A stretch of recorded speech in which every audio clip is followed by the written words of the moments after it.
আগরতলা থেকে উদয়পুর পর্যন্ত সেখানে এখনো পর্যন্ত চলছে যে দীর্ঘদিনের একটি দাবি ছিল ইলেকট্রিক ট্রেনের, সেখানে কিন্তু ইলেকট্রিক লাইন ইতিমধ্যে পুঁতে দেওয়া হয়েছে, লাইন কিন্তু ইতিমধ্যে টানা হয়েছে, এখনও কাজ চলছে কিন্তু কোনো ধরনের সেখানে বিদ্যুতের সংযোগ দেওয়া হয়নি। অর্থাৎ আগামী সম্ভবত যতটুকু আমরা রেল দপ্তর সূত্রে যা খবর পাচ্ছি, আগামী অক্টোবর মাস থেকে প্রায় সেখানে এই আগরতলা এবং সাবরুম ও উদয়পুর রোডে সেই রেলপথে কিন্তু ইলেকট্রিক সেই লাইনে ইলেকট্রিক যে ট্রেনগুলো আছে সেটা আগরতলা থেকে চলতে পারে বলে আমাদের কাছে যা খবর। আমরা আজকে দেখতে এসেছি যে উদয়পুর রেল স্টেশনে কতটুকু সেখানে কাজ হয়েছে। আমরা যতটুকু সরজমিনে ঘুরে সেখানে দেখতে পেয়েছি, এখনও কিন্তু সেখানে ইলেকট্রিক ট্রেনের কাজ চলছে। আপনারা দেখতে পাচ্ছেন আমার ঠিক পেছনে কিন্তু সেই চিত্রটি আপনারা সেটা দেখছেন সরাসরি TV100 বাংলায়।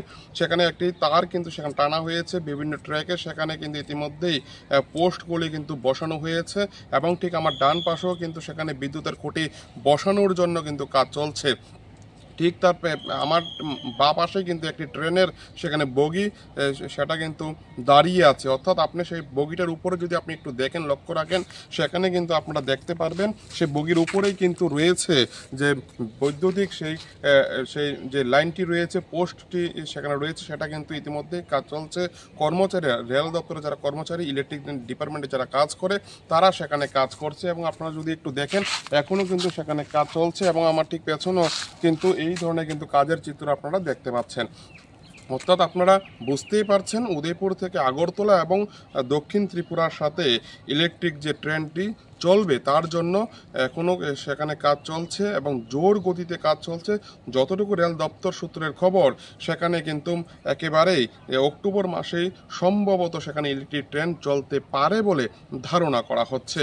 অর্থাৎ খুব দ্রুত গতিতে জীবন যেভাবে প্রতিদিন মানুষের দ্রুত গতিতে এগিয়ে যাচ্ছে, সেই সমাজের সাথে তাল মিলিয়ে কিন্তু আপনাকে চলতে হচ্ছে। ঠিক একইভাবে কিন্তু ডিজেল চালিত সেই ট্রেনকে বাদ দিয়ে আবার ইলেকট্রিক ট্রেনে কিন্তু রূপান্তরিত হতে যাচ্ছে উদয়পুরের রেল স্টেশন।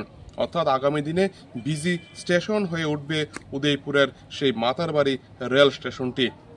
কতটুকু কাজ হয়েছে, কেমন কাজ চলছে, গোটা বিষয়টি আমাদের TV100 বাংলা একটি প্রতিনিধি দল সেখানে সেটা খোঁজ করছে এবং দেখছে কতটুকু কাজ হচ্ছে। উদয়পুর থেকে এই ধরনের যে দৃশ্যটি প্রথম একমাত্র এক্সক্লুসিভ, সেটা আপনাদেরকে দেখানো হচ্ছে TV100 বাংলায়। উদয়পুর থেকে বিপ্লব দে, TV100 বাংলা।